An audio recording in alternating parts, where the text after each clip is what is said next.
So I made a very wise decision at 2:30 this morning. Of course, what other time would I? And I left a $100 reservation, or bought a $100 reservation for Tesla's brand new Cybertruck.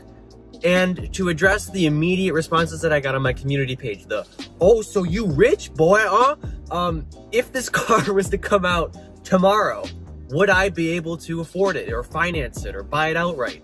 And the answer is absolutely not. I can barely afford to buy the tech right now that is involved with creating content on this channel. But in this video, I want to tell you why I left the reservation and, what is going through my head and why I might possibly buy this monstrosity of a vehicle.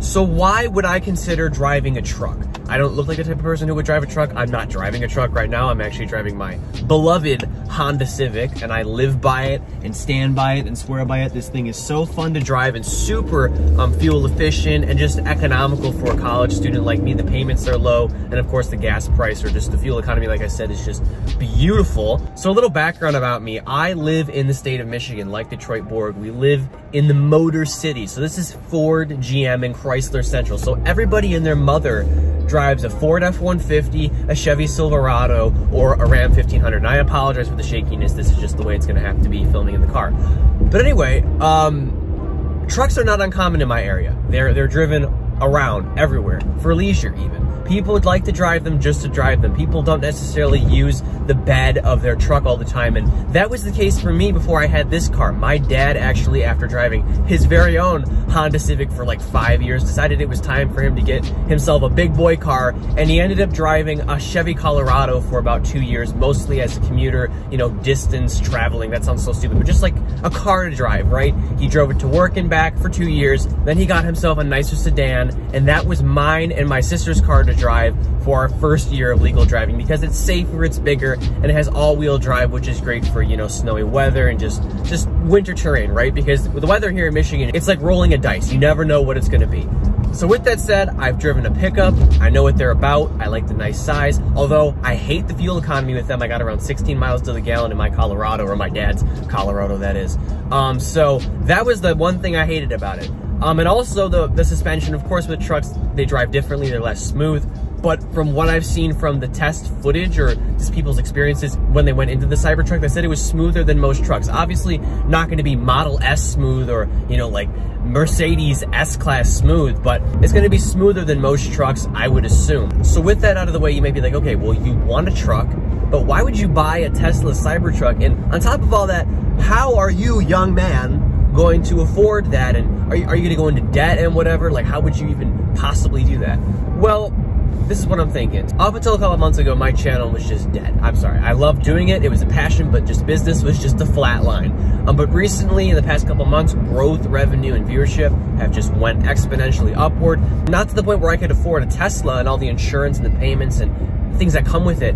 But in the next 2 or 3 years, when this car is going to be, coming to the market, we'll see where I'm at. But right now, I just see myself holding my place in line for this car if I want to buy it. And if you want to buy something expensive, all you have to do is save. I know that people have to live from paycheck to paycheck. There was a point where I was making less than minimum wage. There was a point where I was making just about minimum wage. And now, thankfully, I'm making more than minimum wage, which allows me to buy the technology that I need and, of course, save more money for, bigger projects than a Tesla Cybertruck 2 or 3 years from now. So, no, I'm not going to be going into debt. And I think I touched on the finance part, but I wanted to talk about that or elaborate on that a little bit more. Jesus Christ, I almost just rear-ended somebody. Hi. But now let's talk about the actual car. Why would I want it? People say, oh my God, it's so ugly, it's so weird. Like, why would you drive a Dorito? And to that I say, yeah, this truck is weird. And at first I was kind of turned off by it. But the more videos I see about it, the more I look at it, the more I actually dig it. It looks weird. And that's the appeal, I think, with this vehicle. It looks like nothing else on the market right now. In a world, in a realm of, F-150s and Silverados and 1500s, like I said, those all look pretty similar. Although they have their distinctive design characteristics, they all look the same. And I'm just imagining myself, once again, someone who's already driven a truck, they know they like the form factor, driving this thing, this Star Trek, Star Wars, Maze Runner vehicle, And I'm just thinking how cool that would be. I've always wanted a Tesla, surprise, surprise. As a tech YouTuber, I love Tesla's, you know, attention to technology. It's just a very minimal and, you know, tech-oriented car. It's more geared towards my and the millennial generation. But the fact that it comes in this form factor now with all-wheel drive, with really great performance, with the truck bed, I really enjoy that. Like I said, if in the future I want to drive a truck like a Chevy Tahoe or a GMC Yukon, which I considered in the past as like a goal vehicle, you know, a car that I would eventually want to drive, truthfully, I'd rather drive this angular triangle of a truck in comparison to that, because it's a Tesla. It's fuel efficient. Even though it's probably not going to get the 100 miles to gallon electric, whatever the conversion is, it's still going to be amazing. Fuel obviously is not going to cost a lot. If I got it, it would last me years, because you know how electric cars are. They don't break down as much in the same ways other gas vehicles do, although Tesla repairs as of right now are kind of eh. But still, 2 to 3 years from now, we'll see what happens. And yeah, since I was a little kid, I always wanted to drive like a snow speeder, a TIE fighter, an X-Wing, whatever, like that kind of stuff. And the fact that this is now going to be available on the consumer market, this completely insane looking vehicle that you can drive, it's like a tank. I just find that so cool. And the fact that I could daily drive something like this, you know, plug it into charge at night and commute to school or commute to work, just excites me. Now, will Tesla change this car or this vehicle? Yes, they probably will. The design might be tampered with a little bit. They might make it look a little bit more conservative in the future. They might change the design to make it more appealing to non, you know, Tesla enthusiasts and techie people. But as of right now, I am excited about this car and might possibly purchase it in the future because of its completely insane design. I enjoy that part of it, and it's sort of growing on me. Like I said, I enjoy, of course, the Tesla aspects, the fact that it's very fuel efficient, the fact that I can just plug it in at night and not get 16 miles to the gallon, the fact that I can make use of the truck bed for hauling furniture here and there, and hauling camera gear. I plan on doing professional photo and video for a living at some point, and this truck or this vehicle might accommodate that more. It's spacious, it's minimal, and once again, it's a Tesla. It has the instant torque, it has the acceleration that I want. If it's a similar cost to a performance or a long-range Model 3, I'm definitely going to consider getting the truck over that, because, I don't know, it's just cooler, right? You want a cool, unique vehicle. Right now, I drive a Honda Civic Coupe, and not many people drive these, and I enjoy the fact that I can drive this around, and you know, people will sort of kind of look at my car. I'm not somebody who needs attention, but it's cool to drive a car that's kind of unique, and this Tesla Cybertruck is absolutely no exception to that rule. So yeah, that is my logic right now. I'm not concerned about the glass. I read or watched that there was some kind of fluke that went on with that test. Apparently the glass kind of slid out of the frame of the car. When they threw the metal balls at it, it was kind of like at a stressed point. But for the most part, I mean, like, I don't need bulletproof glass, but I'm sure they'll fix that in 2 to 3 years. And yeah, that's why I placed an order. It's more like buying a stock. I'm excited for what they're doing. I want them to get this car on the market. I might buy it. We'll see if I have the money or if I'm still interested.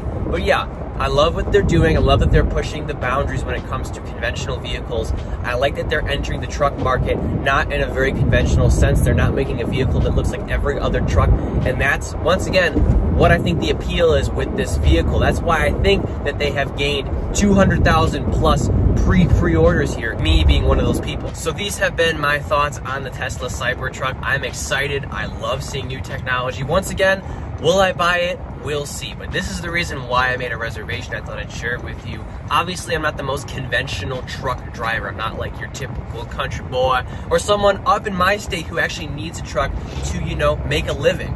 But I like the form factor. I've always loved trucks. Once again, I drove one for a year. I know what they're about. I like the size. I like being high up off the ground. And if Tesla offers one, I'm definitely going to consider one. So that about wraps things up here. I'm on my way to a camera store. I want to take a look at the Canon 90D, so you might see a review on that soon, or at least see footage taken with that device. So, you know, stay tuned for that. Expect more MacBook Pro 16-inch content. Expect some more iPhone content, iPad content, Surface Pro content. Also, maybe expect some Motorola Razr content. I might actually switch to Verizon just to get that phone because it's so unique and so cool. And again, people are like, oh, how do you buy all this stuff? How do you buy all this technology? Like, what are you doing? Do you sell drugs? Do you kill people? And the answer is no. I just work, you know, 60 hours a week, save my money, and only buy food and technology. So, you know, there you go. This is a business. And once again, as I keep saying, we'll see if I can afford this vehicle in the next 2 to 3 years. I'd really appreciate it if you leave a like on this video, comment if you have any questions, suggestions, or opinions, and subscribe for more content like this. I'm gonna keep my eyes on the road now and not kill myself so we can have more content on this channel. And as always, I'm Noah, and I will catch you all, wherever you guys are in the next one. And I totally did not just not go at a green light because I was recording a YouTube video. Yeah, I need to stop.